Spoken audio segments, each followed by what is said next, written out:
gobyerno, I was a litigator for so long. Yung ginawa ni Senator Lacson, mali eh. Imagine mo, diniscredit niya si Gutesa. When he should have protected Gutesa.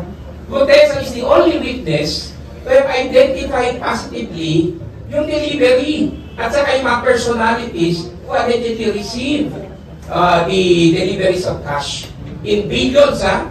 So si Gutesa, kaya discredited. Why? Kahit i-disregard mo yung affidavit niya, kahit i-consider natin mali yung notarial, yung testimony niya under oath before the Senate Blue Ribbon Committee stands. In fact, yan din ang opinion ng DOJ. Yung ating DOJ, with all due respect, has issued an opinion which is similar to my opinion also, that it is a valid testimony. Si Gutesa, huwag nilang sirain. The people will really go against that tactic. Mali yan. Dapat pasalamatan natin na there is a Gutesa who risked it all. Imagine mo yung buhay ng tao at pamilya niya was risked because of his testimony. It was a function. It was a testimony of the century, I may say. Dapat pinoprotekta ng Estado si Gutesa. Mali si Senator Lacson, ay challenge Senator Lacson.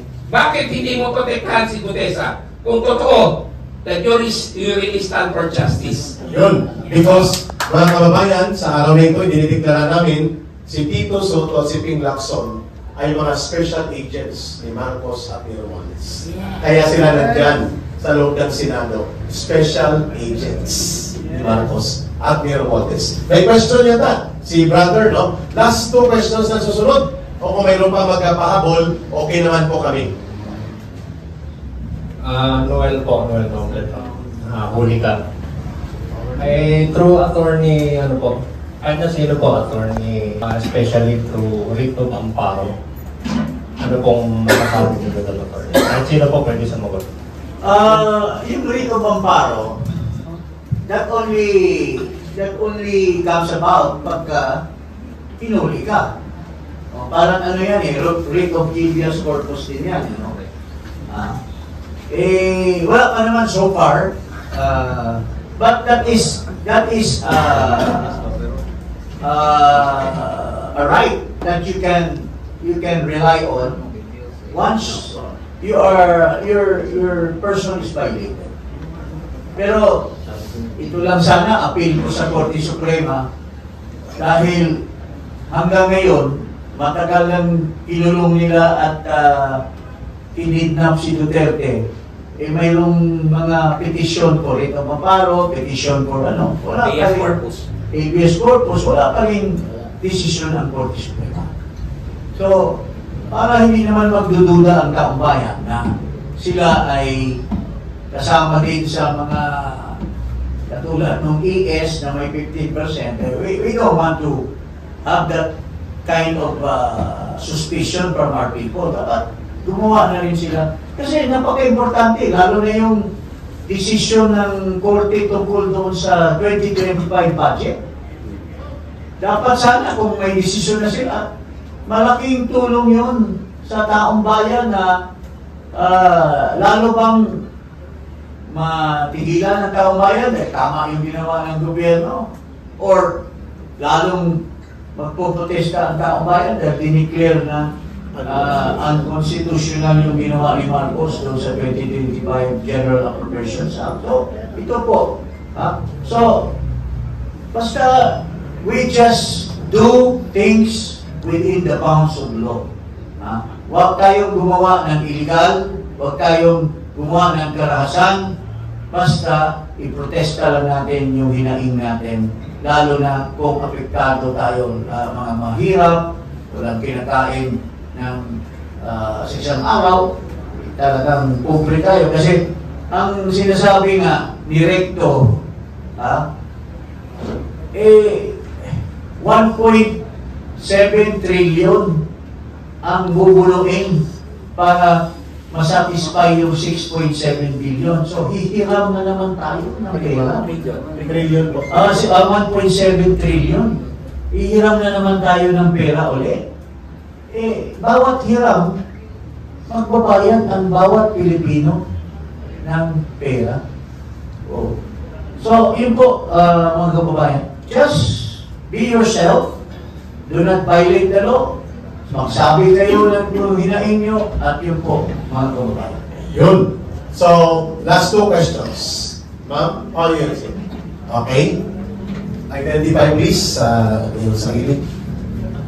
Ate Melby po, naman po ng pahayagan kahapon na nagkaroon po ng pagpupulong ang ICI together with NBI, Ombudsman, DOJ at saka PNP. Napakakasuhan yung 3 senador and including DPWH Secretary Bunuan.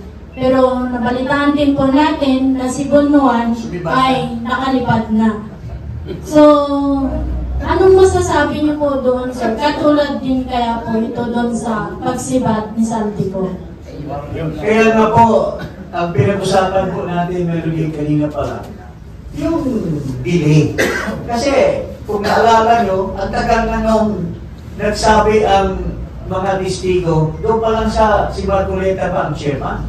Nagsabi na si Diskaya na ito yung mga congressman na involved.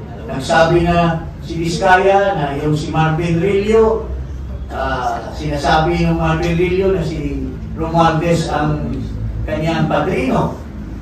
Nagsabi na sila Bryce, sila Alcantara na nagdala sila ng pera kay Saldico. Nagsabi na sila Bernardo ng amo nila, si Bunuan. Imposible naman gagalaw si Bernardo na hindi alam ni Bunuan. Pero lahat ng mga malalaking isda, nagsisibatan na. Why? Because walang effort ang gobyerno na mag-issue ng whole departure order sa kanila. So yun po ang hinahana. Kaya nga tuloy-tuloy ang mga protest. Bakit ang Iglesia ni Cristo nakikialam? Wala naman, hindi naman political, yan. Pero nakikita nila yung delay in the accountability ng mga tao. Bakit bilyon-bilyon ang mga ninakaw yan? Lilipad lang yan at pagtago doon.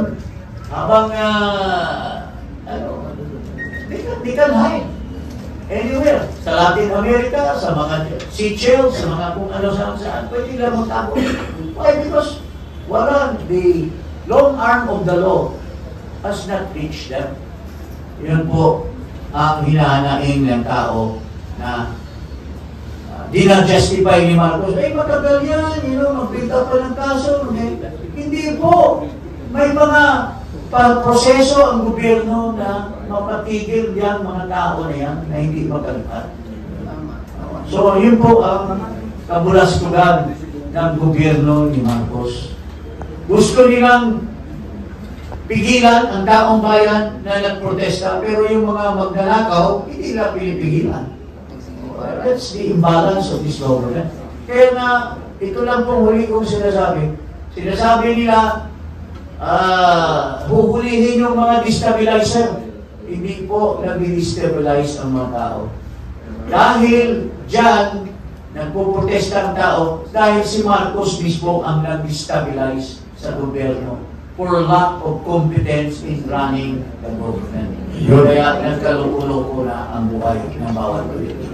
At isauli ninyo ang pera na ninakaw ninyo sa taong bayan upang ang lahat ng mga magnanakaw sa gobyerno magsauli din na kanilang pera. Yun lang. Ninakaw nila.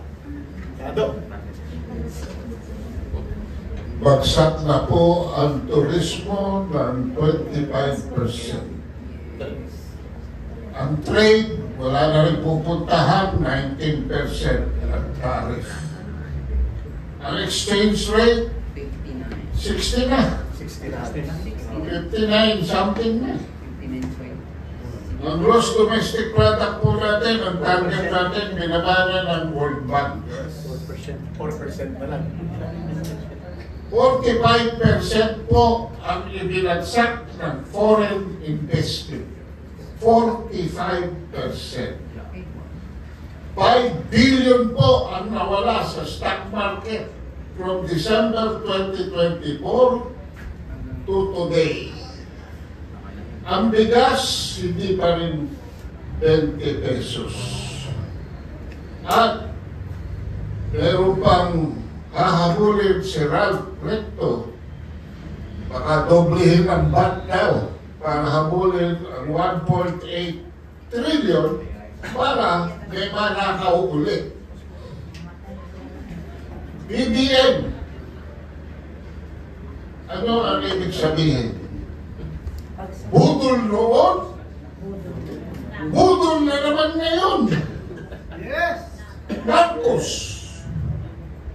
alis dyan.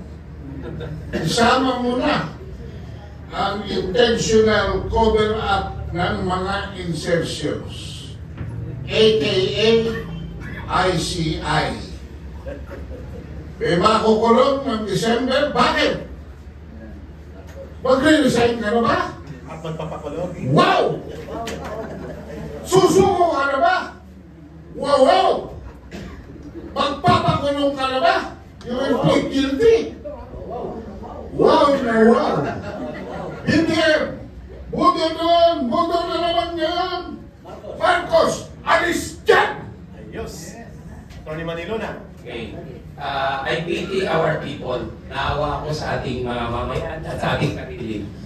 Kung hindi ito masukpo or ma-minimize ang korupsyon, saan pupunta ang Pilipinas? We will be falling sa rabin, sabi ni Congressman Paras. Walang mangyayari sa ating mabuti. We are already left out sa Southeast Asia. We are number 3 most corrupt country in Southeast Asia. Naawa ako sa aking mga anak. Their future is uncertain. Mr. President, I call on you, have the conscience and the urgency. Huwag na po magsalsweta. Lahat ng guilty, kahit pinsan mo kung merong ebidensya, go after him.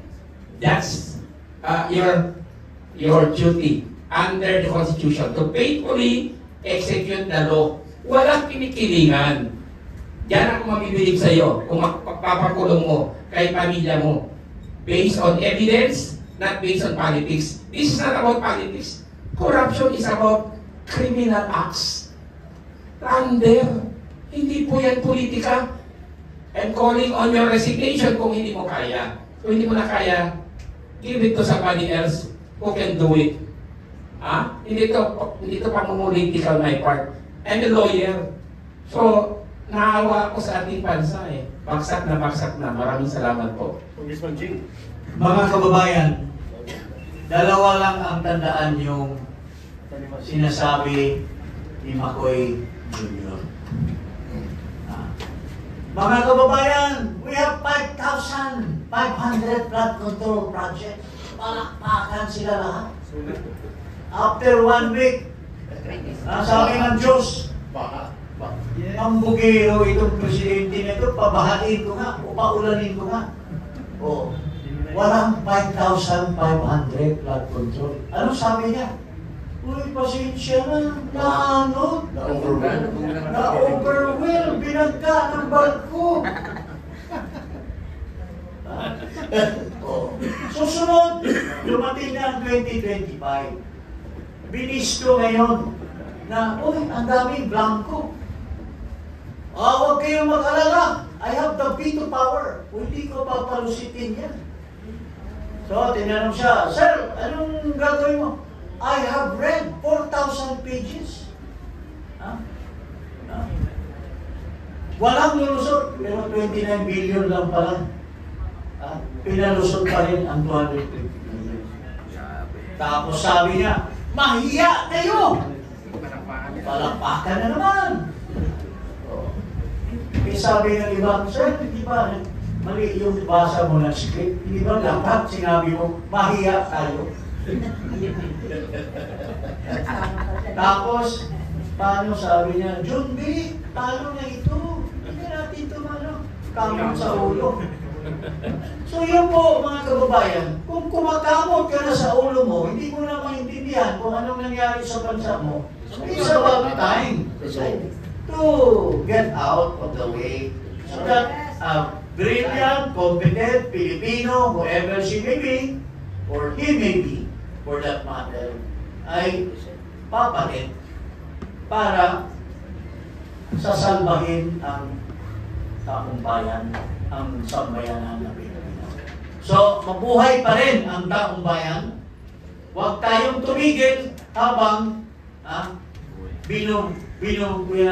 binubudol tayo, binabastos tayo sa mga kabulastugan na nangyayari ngayon. Mabuhay po ang mga Pilipino. And because of that, Congressman Jing, mga kababayan, November 14, 5 p.m., along EDSA Junction, magsisimula po ang Black Friday protest and noise barrage. Kick-off para sa November 16, 17, and 18 na pagtitipon. 3 pong areas kung saan kayo gustong pumunta. Ang pinakamalaki ay sa Quirino Grandstand. Aabot yan ng mahigit 1 million. Sigurado tayo yan. Pag natuloy yan dyan, ang pagkilos ng kapatirang Iglesia ni Cristo. Ang isa, EDSA Shrine. Doon pwede magsigaw ng Marcos Resign, Marcos Layas, at iba pang issue at sentimiento ng mamamayan. Ang isa ay sa People Power Monument. Hindi ba ito magkakaiwalay? Hindi po. Ito ay parallel solidarity actions. The main action will be in Quirino and the supporting action areas of protest activities on November 16, 17, and 18 ay sa EDSA Shrine at sa People Power Monument. Kasi we are going to respect yung desisyon ng Iglesia ni Cristo na walang political slogans. Maraming salamat at mabuhay po sa inyo. Thank you, ha? Thank you. Ay, relax tayo, ha? Pwede ka idea ka. Yun, Marcos Alicia.